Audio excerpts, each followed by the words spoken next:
course, but no, things are, I mean, everything changed when things became digitalized, and we grew up in a black metal scene where like blood and violence were, you know, very common ingredients, while now keyboards and iPhones are. You know. So now it's very different, but I'm glad that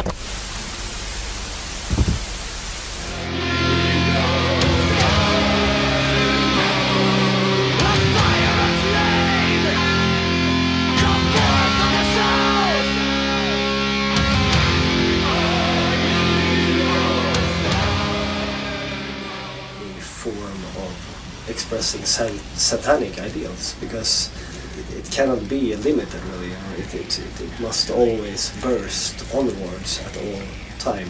I mean, the Wild Hunt,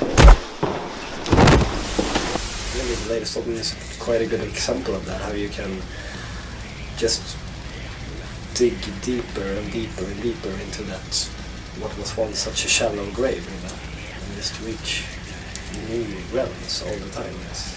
No, to me it's not limiting, it's very...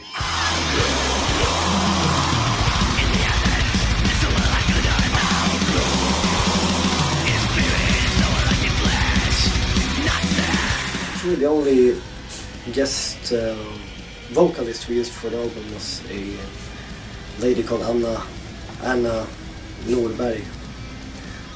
A good friend of the band and a fantastic... do you say vocalist when it's a female? Yeah, fantastic vocalist. And I think people are going to hear a lot more about her soon enough. So that's actually, that's the only guest we have on the album, apart from some other minor things, but 7 years. And I don't know, it just felt like the most natural.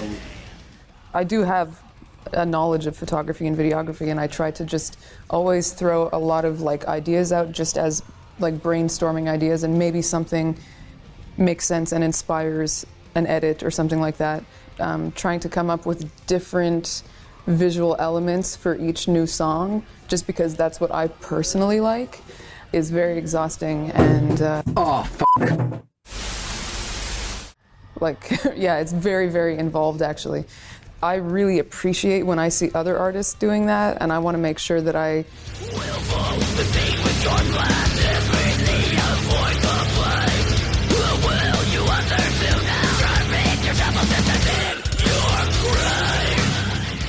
singles anyways. I like that idea. As long as there's an album coming up, I like the idea of giving almost every song the time and attention that it needs, because when we're writing the album and recording it, every song gets an equal amount of time and attention, you know? It's not like the two singles get more than the others, you know?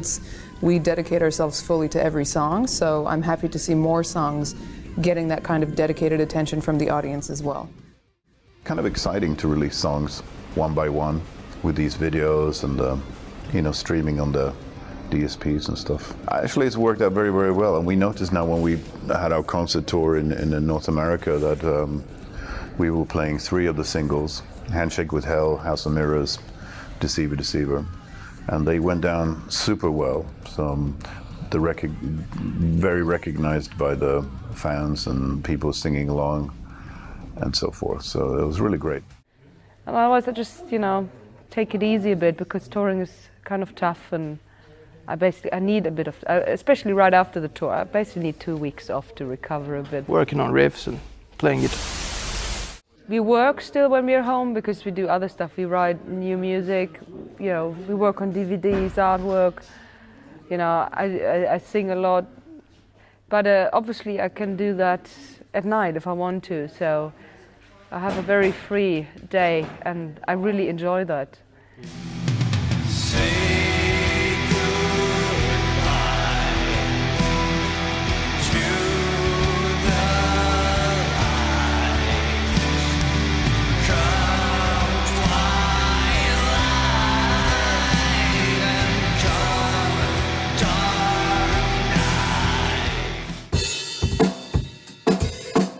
were great. They were a lot of fun.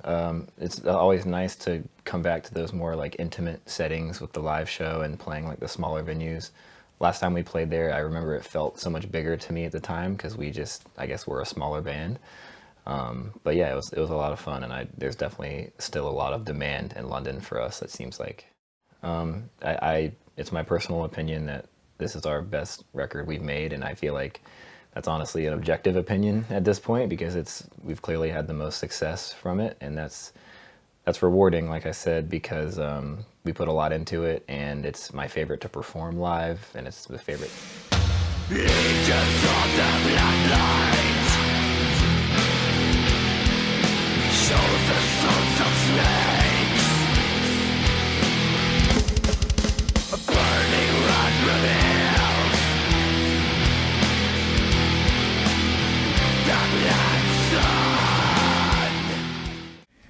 While at the same time it also has a beauty and a cunningness and a very admirable form of flock mentality in the sense that it has a small, limited amount of. It wasn't a super long tour, but luckily we're going to be doing almost the exact same tour package in Europe later in the year, and so we have a lot more shows like that coming up. So it was great to be finally back and to just, get a taste of how live music has overcome everything and be a part of that. And we're looking forward to more shows. Not only to the new In Solitude album, which is going to come out this fall, I guess. And yeah, most people know that they're a very good kind of new band, but I think with this album, they're just... Partnering with Iron Maiden in any capacity is an honor and is really cool. Yeah, they asked us if we would like to be a part of it and if they could make an Arch Enemy-based character.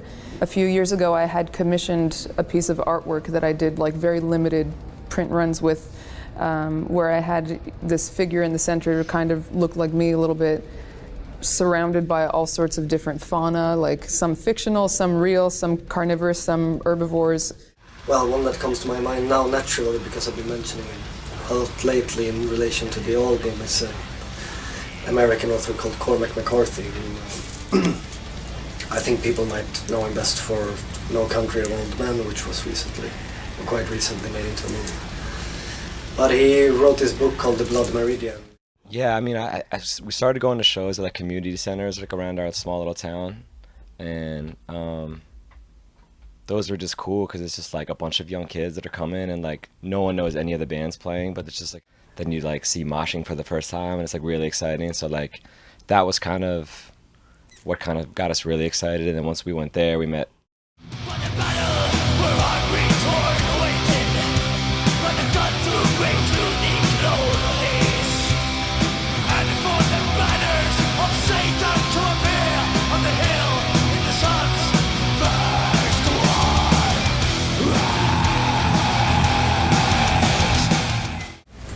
Not the people that you consider your brothers and sisters, really.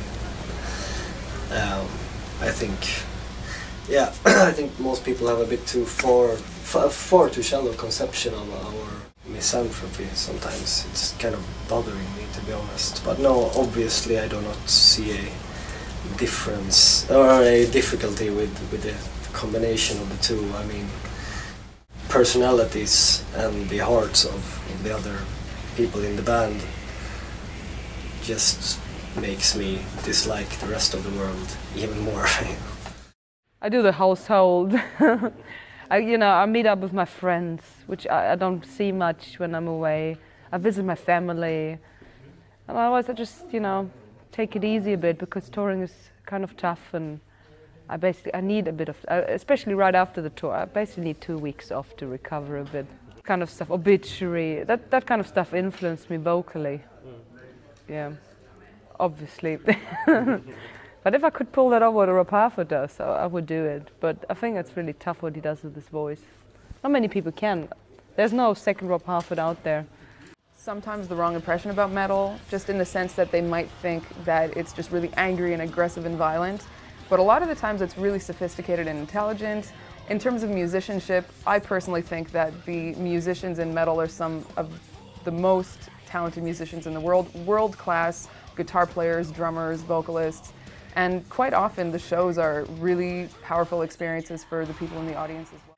Well, one that comes to my mind now naturally, because I've been mentioning it a lot lately in relation to the album, is an American author called Cormac McCarthy, who I think people might know him best for No Country for Old Men, which was quite recently made into a movie.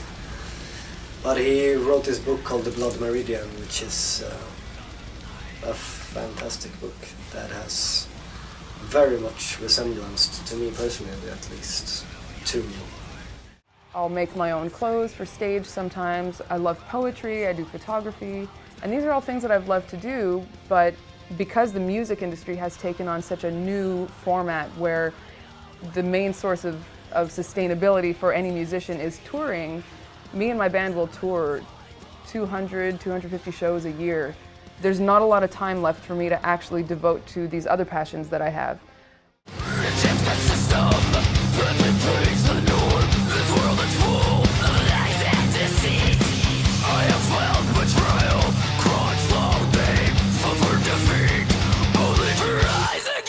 So, by making my official fan club and having just my Beastlings there and knowing that they appreciate those other forms of art that I do, now I have this freedom to be creative in whatever way I want and know that there are people there that appreciate it, and so it's actually allowing me to reopen those doors that I had closed off.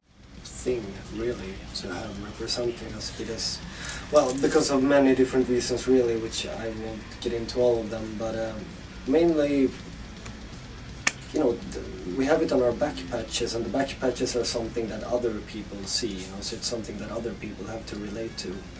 And I think how other people generally relate to the idea of a wolf is that the wolf is something unpredictable. It was kind of challenging at first because there's so much electronic production and like so little, you know, full band, like live bass and live guitar involvement until like the second chorus. But we found ways to like make it feel natural and not awkward, you know, like for a while we opened the set with it, so it would just be me on stage and then Folio would come out and start his drum part and then they would walk out and it would feel kind of like each person has their own entrance.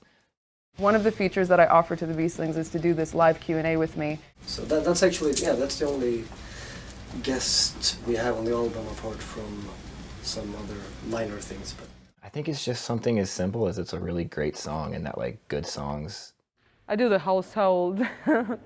I meet up with my friends. That was kind of what kind of got us really excited, and then once we went there, we met